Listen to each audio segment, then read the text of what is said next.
Hello everyone, welcome back. I hope so कि आप सभी बहुत अच्छे होंगे। आज एक और टॉपिक हम लोग डिस्कस करेंगे, दैट इज़ प्रोपोर्शनल रिप्रेजेंटेशन।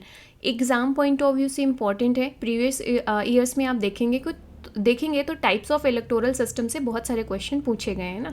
तो इलेक्शन कैसे होते हैं, इसकी बहुत सारी मैकेनिज़म्स हैं जिसके थ्रू वोटिंग्स होती है, गवर्नमेंट बनाए जाते हैं। तो उन्हीं में से एक जो मैकेनिज़्म है, जो टाइप है, वो आज हम लोग यहाँ पर समझेंगे, और वो है प्रोपोर्शनल रिप्रेजेंटेशन। ओके, तो आज इसमें से हम क्या देखेंगे, बेसिक इंट्रोडक्शन देखेंगे, then types of proportional representation, merits demerits, इसके फ़ायदे नुकसान क्या हैं, और देन अपने जो लेक्चर है उसको कंक्लूड करेंगे। तो कुछ एग्जांपल्स भी हम लेंगे यहाँ पर और डिटेल में समझेंगे डायग्राम के थ्रू कि प्रोपोर्शनल रिप्रेजेंटेशन क्या है। तो सिंपल सी डेफिनेशन ये होती है प्रोपोर्शनल रिप्रेजेंटेशन की कि जो पॉलिटिकल पार्टीज़ हैं, जिन प्रोपोर्शन में उन्हें वोट्स मिलते हैं, उसी प्रोपोर्शन में उन्हें सीट्स मिलती हैं जब गवर्नमेंट बनाई जाती है तब। और first past the post system से ये बहुत अलग है। दोनों को हम डिटेल में समझेंगे यहाँ पर और कंपैरिजन करेंगे first past the post system से, ताकि बेटर अंडरस्टैंडिंग आपकी डेवलप हो सके। ओके, तो इसके लिए मैं एक पाई चार्ट का यहाँ पर इस्तेमाल करूँगी, जिससे कि आपको बेटर अंडरस्टैंडिंग हो सके। और मैं आपको ये भी सजेस्ट करूँगी कि ना इस तरीके के पाई चार्ट अपने एग्ज़ाम में ज़रूर बनाना, जिससे कि आपको एक्स्ट्रा मार्क्स मिल सके। तो व्हाट इज़ प्रोपोर्शनल रिप्रेजेंटेशन, थोड़ा डिटेल में और डिस्कस करते हैं हम यहाँ पर। तो प्रोपोर्शनल रिप्रेजेंटेशन क्या है, एक वोटिंग सिस्टम है कि वोट करने की जो मैकेनिज़्म होती है, जो प्रोसेस होती है, उसका एक सिस्टम है, जिसमें क्या होता है, इस सिस्टम में जो नंबर ऑफ़ सीट्स मिलती हैं किसी पॉलिटिकल पार्टी को, वो इस प्रोपोर्शन में मिलती हैं कि उसको कितने वोट मिले हैं। तो नंबर ऑफ़ सीट्स डायरेक्टली किससे रिलेटेड है कि नंबर ऑफ़ वोट कैसे मिले हैं उसको, नंबर ऑफ़ वोट कितने मिले हैं।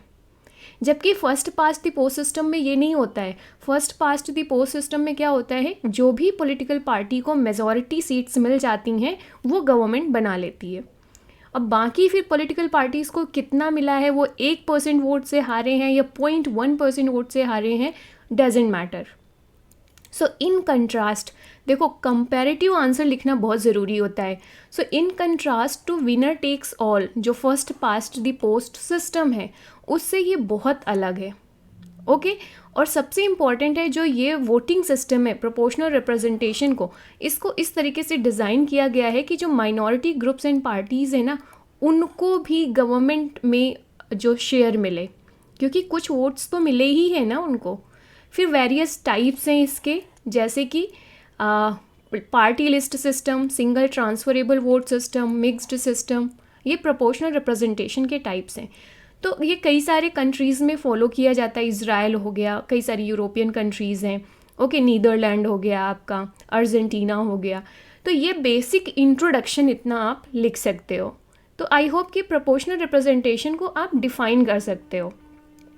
नेक्स्ट डेफिनेशन में ही और इंक्लूड करेंगे कि जो इलेक्टोरल सपोर्ट है किसी पर्टिकुलर पार्टी को, मतलब अगर वो X% मिला है, वोट अगर X% मिले हैं किसी पॉलिटिकल पार्टीज़ को, तो उस पॉलिटिकल पार्टी को X% ऑफ द सीट्स का शेयर मिल जाएगा।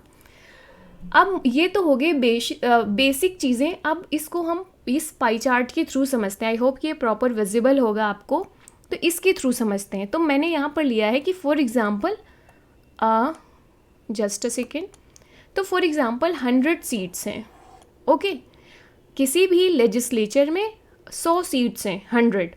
अब उसमें से कई सारी 4 पॉलिटिकल पार्टीज़ हैं। मान लीजिए ये पॉलिटिकल पार्टी ए हो गई, ये पॉलिटिकल पार्टी बी हो गई, ये पॉलिटिकल पार्टी सी हो गई, ये पॉलिटिकल पार्टी डी हो गई, राइट। अब ये 4 पॉलिटिकल पार्टीज़ हैं और 100 सीट्स हैं किसी भी लेजिस्लेचर में, फॉर एग्ज़ाम्पल।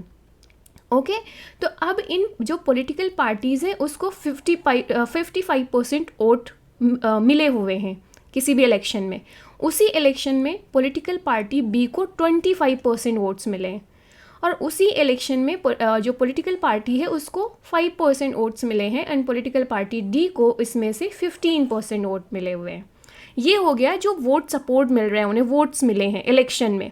तो अब इन्हें सीट्स कैसे मिलेगी, क्योंकि प्रोपोर्शनल रिप्रेजेंटेशन में जिस प्रोपोर्शन में वोट्स मिलते हैं उसी प्रोपोर्शन में सीट्स मिलती हैं लेजिस्लेचर में। तो जो पॉलिटिकल पार्टी ए है उसको 55%, जो 100 में है तो 55 सीट्स मिल जाएंगी। पॉलिटिकल पार्टी बी है उसको 25 सीट्स मिल जाएंगी। पॉलिटिकल पार्टी सी है उसको 5 सीट्स मिल जाएंगी क्योंकि 5% वोट मिले हैं। एंड जो पॉलिटिकल पार्टी डी है उसको 15 सीट्स मिल जाएंगी उस पार्लियामेंट में, उस लेजिस्लेचर में। क्यों? क्योंकि उसे 15% मिले हुए हैं। तो ये डी हो गई, ये सी हो गई, ये बी हो गई और ये ए हो गए। तो आपको आइडिया लगा कि कैसे सीट्स का डिवीज़न होता है, कैसे बंटवारा किया जाता है सीट्स का गवर्नमेंट बनाने में। अब देखो अगर मान लीजिए यही first past the post system होता, गेटिंग इट, तो अब उसमें क्या होता, 55% मेजॉरिटी मिल जाती किसी पॉलिटिकल पार्टी ए को। ये कौन सा होता है? First past the post system जो है, राइट। जैसे इंडिया में आप देखोगे जब लोकसभा का इलेक्शन होता है या स्टेट लेजिस्लेचर का जो इलेक्शन होता है उसमें, तो जो मेजॉरिटी जिसको वोट्स मिल जाते 55% वो गवर्नमेंट, जो पॉलिटिकल पार्टी ए है वो अपनी गवर्नमेंट बना लेती। बाकी इसमें से कोई अपोजिशन बन जाते, या तो मिलकर बनते, या मान लीजिए पॉलिटिकल पार्टी बी अपोजिशन में आ जाती, रूलिंग पार्टी तो नहीं बन पाती। तो प्रोपोर्शनल रिप्रेजेंटेशन में गवर्नमेंट बनाने में भी इनको शेयर मिल गया, बी को भी मिल गया, सी को भी मिल गया, डी को मिल गया। तो इससे आपको फ़ायदा क्या समझ में आ रहा है कि जो छोटी पार्टीज़ हैं, जो स्मॉल पॉलिटिकल पार्टीज़ हैं, उनको भी गवर्नमेंट में हिस्सा मिल रहा है, राइट। रूलिंग पार्टी बन रहे हैं वो, रूलिंग पार्टी क्या, जो जो गवर्नमेंट है उसमें भी हिस्सा मिल रहा है। और दूसरी बात है कि ये वोट्स वेस्ट नहीं गए, राइट। वैसे होता तो ये सिर्फ 55% काम आते first past the post system में, क्योंकि यही गवर्नमेंट बनाते। लेकिन प्रोपोर्शनल रिप्रेजेंटेशन में ये भी तो गवर्नमेंट में आ गए ना, इनके वोट जो है वो वेस्ट तो नहीं गए, गेटिंग इट। तो ये वाला जो डायग्राम है, फ्लो चार्ट है, आप अपने जो एग्ज़ाम में ना आंसर में बनाकर आना, कलर करने की ज़रूरत नहीं है, राइट। उसको बस ऐसे ही आपको अपने पेन से डायग्राम ड्रॉ कर लेना और ये फिगर ना याद करके जाना कि 100 सीट्स हैं, 50% 4 पॉलिटिकल पार्टीज़ बनाई जाएंगी, 55%, 25%, 15%, 5%। तो इस तरीके से आप ना ये दोनों डायग्राम बनाकर आना, जिससे कि आपके आंसर की वैल्यू एडिशन हो सके। और जो एग्जामिनर होगा, जो कॉपी इवैल्यूएट कर रहा होगा ना, वो आपको एक्स्ट्रा मार्क्स देगा फॉर श्योर। यही तो होती है वैल्यू एडिशन। ये अपॉर्चुनिटीज़ होती हैं जहाँ पर हम एक्स्ट्रा मार्क्स ले सकते हैं।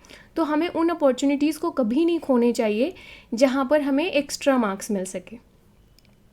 अब इसके 2 वेरिएंट हैं। प्रोपोर्शनल रिप्रेजेंटेशन, आई होप कि कंसेप्ट आपको समझ में आ गया कि कैसे सीट्स मिलती हैं, कैसे गवर्नमेंट बनती है। तो प्रोपोर्शनल रिप्रेजेंटेशन का अब एक और मैं 2 वेरिएंट्स यहाँ पर समझाने की कोशिश करती हूँ आपको। ओके, सो पहला एक ये ऐसा है कि जो होल कंट्री है ना, उसको 1 कॉन्स्टिट्यूएंसी में एक 1 कॉन्स्टिट्यूएंसी मानी जाती है। तो जैसे कि इज़राइल एंड नीदरलैंड का इलेक्शन सिस्टम आप देख लेंगे तो पूरी कंट्री को एक कॉन्स्टिट्यूएंसी माना जाता है, और वही 4 पॉलिटिकल पार्टी हम लोग लेंगे, right. A B C D 4 political parties हैं, फॉर एग्जांपल इलेक्शन में पार्टिसिपेट कर रही हैं। तो चारों पॉलिटिकल पार्टीज़ क्या करेंगे, अपनी अपनी लिस्ट बनाएंगे, ओके। और जो लोग होंगे उस पॉलिटिकल पार्टीज़ को वोट देंगे, गेटिंग इट। तो अब मान लीजिए वही जिसको 55% मिले, इसको आपके 25% मिले, इसको 15% मिले, इसको 5% मिले, ओके, हाँ, राइट, ओके। तो इस तरीके से इन्हें सीट्स मिल जाएगी। पूरी कंट्री एक कॉन्स्टिट्यूएंसी है। दूसरा वेरिएंट ये होता है कि हम किसी भी कंट्री में कई सारे कॉन्स्टिट्यूएंसीज़ बनाते हैं। फॉर एग्जांपल हमने 4 कॉन्स्टिट्यूएंसीज़ बना दी, और 4 कॉन्स्टिट्यूएंसी में हमने इसमें पूरे में 100 सीट्स थे, राइट। 4 कॉन्स्टिट्यूएंसीज़ बना दी, टोटल सीट्स 100 ही हैं। और मान लीजिए इसमें हमने डिवीज़न कर दिया 25, 25, 25, 25। ये इक्वल भी हो सकता है, अलग अलग भी हो सकते हैं। मैं यहाँ पर आपको ईजी बनाने के लिए बता रही हूँ। तो अब यहाँ पर हर एक पॉलिटिकल पार्टी है जो चारों हैं वो 4 लिस्ट बनाएंगी, राइट। तो अब जो वोटर्स होंगे अपने अपने कॉन्स्टिट्यूएंसी में अपने जो पॉलिटिकल पार्टी ने लिस्ट निकाली है उसको उसमें से वोट देंगे। फिर ओवरऑल काउंट किया जाएगा कि इसमें ए बी सी को कितनी सीट्स मिली, इसमें ए बी सी को कितनी सीट्स मिली, इसमें ए बी सी को कितनी सीट्स मिली, इसमें कितनी मिली, प्रोपोर्शन में ही, परसेंटेज टू वोट। तो ये दो वेरिएंट होते हैं कि पूरी कंट्री को एक कॉन्स्टिट्यूएंसी मान लो या उसको कई सारी कॉन्स्टिट्यूएंसी में डिवाइड कर लो। ओवरऑल कंसेप्ट सेम रहेगा। क्या सेम रहेगा? कि जो नंबर ऑफ सीट्स मिलेंगी किसी भी पॉलिटिकल पार्टी को वो इस प्रपोर्शन में मिलेंगी कि उसको कितना परसेंटेज वोट मिला हुआ है। Getting it? ये बेसिक प्रिंसिपल है। तो इसके ये टू वेरिएंट्स आपको समझ में आए यहाँ पर। तो नेक्स्ट अब चलते हैं। तो ये डायग्राम बना के इसको ज़रूर करना। तो इसके 3 इम्पॉर्टेंट टाइप्स होते हैं प्रोपोर्शनल रिप्रेजेंटेशन के। एक पार्टी लिस्ट होता है, नेक्स्ट होता है सिंगल ट्रांसफरेबल वोट, और एक होता है मिक्स्ड प्रोपोर्शनल रिप्रेजेंटेशन, राइट। तो ये तीनों को हम अलग से एक एक सिंगल वीडियो में समझेंगे डिटेल में। मैं नहीं चाहती कि वीडियो एक ही वीडियो में करें ताकि वीडियो लंबी हो जाए तो फिर वो बोरिंग लगेगा। तो प्रोपोर्शनल रिप्रेजेंटेशन का कॉन्सेप्ट समझ में आया यहाँ आपको। तो अब इसके देखते हैं फ़ायदे और नुकसान क्या हैं। भाई इंडिया में आप देखोगे कि first past the post system adopt किया गया है लोकसभा इलेक्शन में, स्टेट जो लेजिस्लेटिव असेंबलीज हैं उनमें। जब इसके मेरिट्स क्या हैं तभी हम एनालाइज कर पाएंगे कि इंडिया में ये क्यों अडॉप्ट नहीं किया गया या first past the post system को क्यों पहली प्रेफरेंस मानी जाती है। तो सबसे इसके मेरिट्स क्या हैं? ये मोर डाइवर्स रिप्रेजेंटेशन रहता है गवर्नमेंट में। आप हमने एग्जाम्पल देखा था चारों पार्टी, ये जो 4 पार्टी वाला, party A B C D, तो किस तरीके से 55 सीट्स, 25, 15 एंड 5 सीट्स, तो ये जो मिले हुए थे इसके आधार पर हम देखेंगे कि यहाँ पर क्या हो रहा है, डाइवर्स रिप्रेजेंटेशन हो रहा है, क्योंकि party A B C D चारों को रिप्रेजेंटेशन मिल रहा है गवर्नमेंट में इन प्रपोर्शन जिसमें उन्हें वोट्स मिले हुए हैं। तो एक डाइवर्स रिप्रेजेंटेशन हो गया। अगर यहीं पर first past the post system होता है, इसका उल्टा दूसरा एक इलेक्टोरल सिस्टम है, वोटिंग सिस्टम है, तो यहाँ पर डाइवर्स रिप्रेजेंटेशन नहीं होता।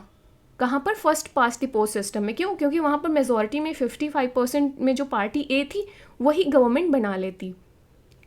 प्रोपोर्शनल रिप्रेजेंटेशन का सबसे बड़ा फ़ायदा यही है कि इसमें जो डाइवर्सिटी रहती है, और इस डाइवर्सिटी की वजह से ये जो गवर्नमेंट बनती है वो मोर इंक्लूसिव गवर्नमेंट बनती है, क्योंकि हर जो पॉलिटिकल पार्टी है उसका रिप्रेजेंटेशन होता है गवर्नमेंट में।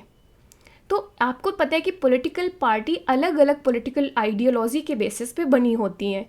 कुछ माइनॉरिटी के बेसिस पे, मान लीजिए एक बनी है फेमिनिस्ट आइडियोलॉजी पे, एक बनी है ग्रीन पॉलिटिक्स पे, इन्वायरमेंटल बेसिस पे, राइट। तो इस तरीके की डिफरेंट आइडियोलॉजीज़ का रिप्रेजेंटेशन हो रहा है गवर्नमेंट में।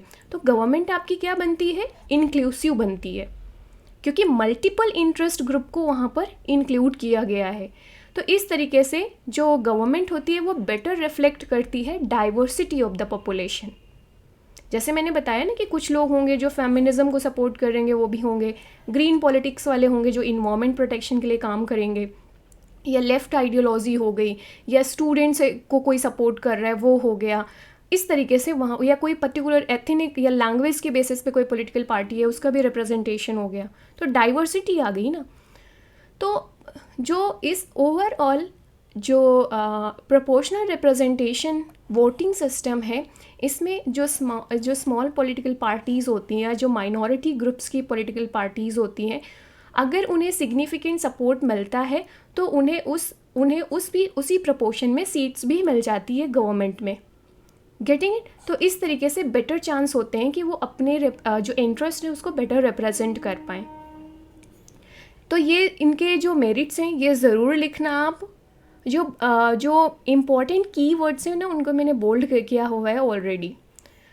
नेक्स्ट इम्पॉर्टेंट बेनिफिट क्या होता है प्रोपोर्शनल रिप्रेजेंटेशन वोटिंग सिस्टम का, कि ये पोलराइजेशन को रिड्यूस करती है। अब पोलराइजेशन क्या है कि कोई पर्टिकुलर आइडियोलॉजी, जो पॉलिटिकल आइडियोलॉजी होती है उसके बेसिस पे वोटर्स क्या होते हैं, पोलराइज होते हैं, ग्रुपिज्म कर लेते हैं, और किसी पर्टिकुलर पार्टी, मान लीजिए ए को उन्होंने मेजॉरिटी ऑफ सीट्स दे दी। तो इस चीज़ को यहाँ पर रोका जा सकता है। कैसे? क्योंकि जो स्मॉल पॉलिटिकल पार्टीज़ हैं, जो माइनॉरिटी ग्रुप्स हैं, उन्हें भी तो रिप्रेजेंटेशन मिल रहा है ना। तो डाइवर्सिटी है, तो डाइवर्सिटी अपोजिट होती है ना पोलराइजेशन के। तो क्या हो सकता है कि हम लोग इस वोटिंग सिस्टम के थ्रू पोलराइजेशन को रिड्यूस करके कोलिशन गवर्नमेंट को बढ़ावा दे सकते हैं। कोलिशन गवर्नमेंट जहाँ पर कई सारे पॉलिटिकल पार्टीज़ मिलकर गवर्नमेंट बना रहे हैं। Getting it? इस तरीके से जो गवर्नमेंट है जो कोलिशन और कॉम्प्रोमाइजेस में बेस्ड है, ये हो सकती है मोर मॉडरेट एंड स्टेबल गवर्नमेंट। तो ये देख सकते हो, इसके कुछ बेनिफिट्स हैं जो आप लिख सकते हो। ओके, नेक्स्ट देखते हैं कि भाई इसके नुकसान क्या हैं, डीमेरिट्स क्या हैं। तो प्रोपोर्शनल रिप्रेजेंटेशन के कुछ ड्रॉबैक्स हैं, उनमें से कुछ मेजर ड्रॉबैक्स मैंने हाईलाइट किए हैं यहाँ पर। जैसे एक तो इम्पॉर्टेंट ये है कि जब कई सारी पॉलिटिकल पार्टीज़ मिलकर गवर्नमेंट बना रहे हैं, जैसे कि ABCD जो हमने देखा था उस इमेज के थ्रू, तो अब ये क्या हो सकता है कि जब ABCD चारों मिलकर गवर्नमेंट बना रही हैं, तो जो गवर्नमेंट है वो अनस्टेबल भी हो सकती है, फ्रेगमेंटेड भी हो सकती है। द रीज़न इज़ दिस, क्योंकि चारों की अपनी अपनी पॉलिटिकल आइडियोलॉजी है, चारों के अपने पीछे एक सपोर्ट ग्रुप है और उन ग्रुप्स का इंटरेस्ट है। तो चारों अपने अपने डाइवर्स इंटरेस्ट को रिप्रेजेंट करेंगे। तो यहाँ पर जो गवर्नमेंट है वो मोर फ्रेगमेंटेड होगी ना, जो कंसेंसस बिल्ड किया जा सके वो थोड़ा सा डिफ़िकल्ट होगा कि इनके बीच में एक कंसेंसस बनाया जा सके, सहमति लाई जा सके। नेक्स्ट ड्रॉबैक क्या हो सकता है कि गवर्नमेंट जो लॉ बनाती है, लाइक डिफरेंट टाइप के बिल्स बनाएगी, उनमें डिसीज़न लेने में डिफ़िकल्टी आ सकती है। हो सकता है A और B सपोर्ट करें और C एंड D सपोर्ट ना करें। नेक्स्ट ये हो सकता है कि ये लैक ऑफ अकाउंटेबिलिटी होती है यहाँ पर। Getting it? तो जब डिफरेंट वही हो जाएगा ना, ब्लेम गेम चलना शुरू हो जाएगा। A B को ब्लेम करेगा, B C को ब्लेम करेगा कि वो नहीं मान रहा है। और नेक्स्ट और सबसे इम्पॉर्टेंट चीज़ है अकाउंटेबिलिटी के उसमें कि इंडिविजुअल्स को अकाउंटेबल आप कैसे ठहराएंगे। यहाँ तो पॉलिटिकल पार्टी का रोल ज़्यादा हो रहा है ना। तो जो आपका जो इंडिविजुअल, जैसे मान लीजिए first pass the post system में क्या होता है, हमारी जो कॉन्स्टिट्यूएंसी से जो MP होगा या जो MLA होगा, हम उसे कहेंगे ना कि भाई हमारे क्षेत्र का डेवलपमेंट नहीं हो पाया, फला जो MP है, MLA है, वो रिस्पॉन्सिबल है। यहाँ पर तो आपने पार्टी को वोट दिए हैं, पूरी लिस्ट को वोट दिए थे, पर्टिकुलर इंडिविजुअल को तो दिया नहीं था। तो कैसे आप किसको अकाउंटेबल ठहराएंगे कि हमारे क्षेत्र का डेवलपमेंट नहीं हो पाया, तो ये पर्सन अच्छा नहीं है, इसको नेक्स्ट टाइम वोट नहीं देंगे। तो पूरी यहाँ पॉलिटिकल पार्टी आ जाती है, आप किसी पर्टिकुलर इंडिविजुअल को अकाउंटेबल नहीं ठहरा सकते हैं। Getting it? तो ये कुछ इसके डीमेरिट्स हैं जो आप अपने एग्ज़ाम में लिख सकते हो। फाइनली कंक्लूड करते हैं आज की डिस्कशन को हम लोग कि ओवरऑल जो प्रोपोर्शनल रिप्रेजेंटेशन एक वोटिंग सिस्टम है, उसका जो एम और ऑब्जेक्टिव ये होता है कि जो माइनॉरिटी ग्रुप्स हैं, जो स्मॉल पॉलिटिकल पार्टीज़ हैं, उनको फेयर या तो इक्विटी या तो रिप्रेजेंटेटिव गवर्नमेंट में बनाया जा सके, या उन्हें भी फेयर चांस दिया जा सके to provide more fair and more representative government. Okay, so इसके कुछ ड्रॉबैक्स के साथ में जो हमने देखा अभी, हो सकता है कि जो वोटिंग सिस्टम होता है ना, वो पर्टिकुलर कंटेक्स्ट पे डिपेंड करता है कि किस कंट्री में कौन सा वोटिंग सिस्टम सूट करेगा। हम ये जनरल जजमेंट नहीं निकाल सकते हैं कि this is the best voting system. Best voting system context पे डिपेंड करेगा कि किसी पर्टिकुलर कंट्री के लिए कौन सा वोटिंग सिस्टम सुटेबल है। तो ये डिपेंड करता है कि हम किस कंट्री में वो अडॉप्ट कर रहे हैं। तो ये था प्रोपोर्शनल रिप्रेजेंटेशन। आई होप कि कंसेप्ट आपको समझ में आया होगा। नेक्स्ट वीडियो में हम समझेंगे जो टाइप्स ऑफ प्रोपोर्शनल रिप्रेजेंटेशन है, जैसे लिस्ट सिस्टम, इसके बाद से single transferable vote and then mixed system जो है, उसको डिटेल में समझेंगे one by one. So thanks for watching. See you in the next video. Bye bye. Take care.